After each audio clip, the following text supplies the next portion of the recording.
Denmark and Sweden have a weird relationship between them. The two have fought at least 15 wars between them, and yet today they couldn't be any closer to each other. Today, if you want to go between them, it takes less than an hour to cross the strait between the Danish capital Copenhagen and the Swedish city of Malmö on the Öresund Bridge. And once you get there, you don't need to go through immigration, because Schengen. Both countries are also part of the Nordic Council, which, with all the wars fought in the past, might sound like the results of a completely new idea, but the idea of a Scandinavian Union is nothing new, as medieval Scandinavia was dominated by the Kalmar Union. So, what was the Kalmar Union? Sponsored by CuriosityStream. The Kalmar Union, not to be confused with calamari, was a union between the kingdoms of Denmark, Norway, Sweden, and Finland that lasted in various stages from 1397 to 1523, long after the Viking Age had ended, but of course still long before their current happy peaceful age. Now, I don't want to disappoint you or anything if you just so happen to be the type of person to drool all over multinational unions, but this was not a political union like today's European Union or even the United Kingdom, as these countries were actually united under a personal union. So before we get into what the Kalmar Union was like, what exactly is a personal union? After all, it kind of just sounds like a union that only exists to one person, right?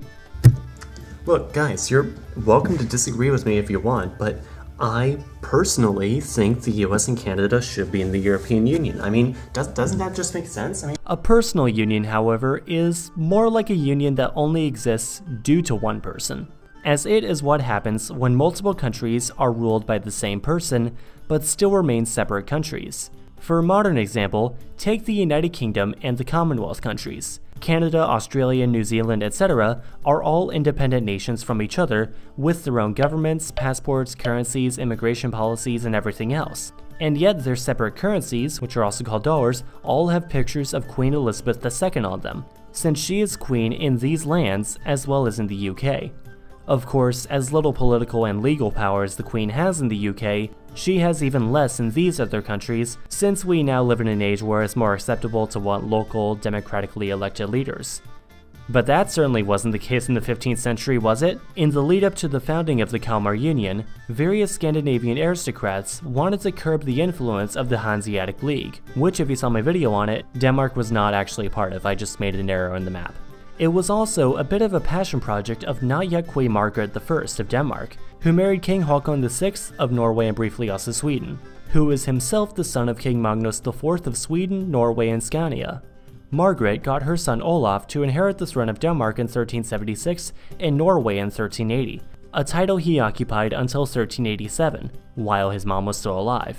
The crown thus hopped backwards a bit, and Margaret became regent of Denmark and Norway after that had happened. She then adopted her great-nephew Eric of Pomerania and proclaimed him the King of Norway after having defeated King Albert in 1389. He was then elected to also rule Denmark and Sweden in 1396, starting a new personal union, including then Swedish-held Finland and then Norwegian-held Greenland and the Faroe Islands. All this was made official in his coronation the following year, with the presence of the three Riksråds, in the Swedish city of Kalmar. Oh, I get it now. The Union was not a completely stable one, however, as it would barely even stay intact throughout the whole of its 126-year-long history.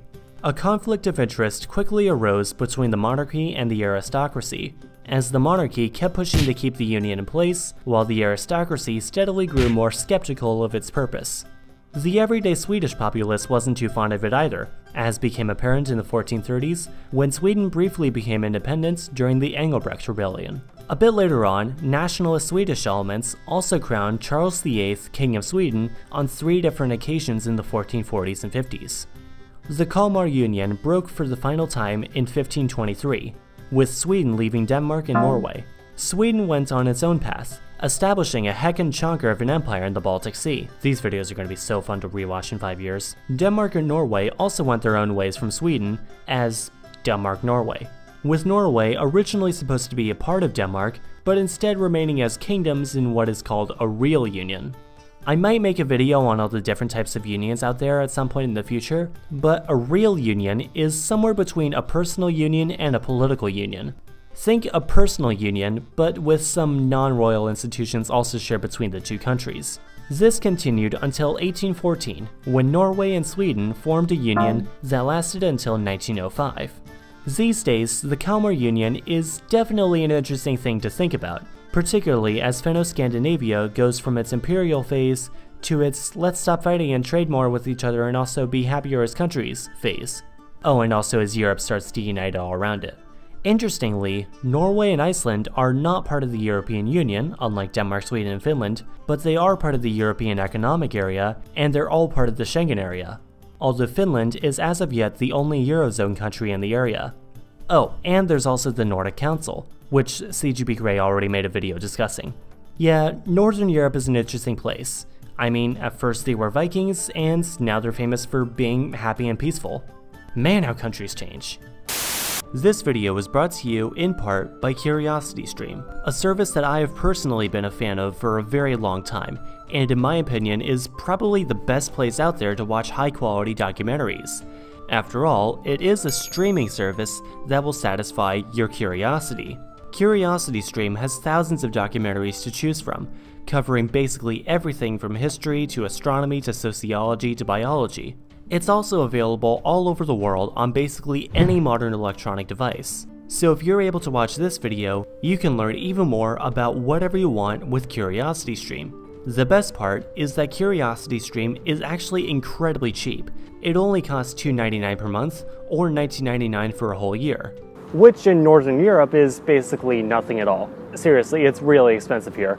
Help. If you want to learn more about Denmark and the Nordic countries than this video could provide, I would recommend you check out Storm Over Europe, a series all about the history of the Germanic peoples. And I would also recommend Happiness is on the Plate, which explores the food scenes happening in different cities all around the world, including Copenhagen.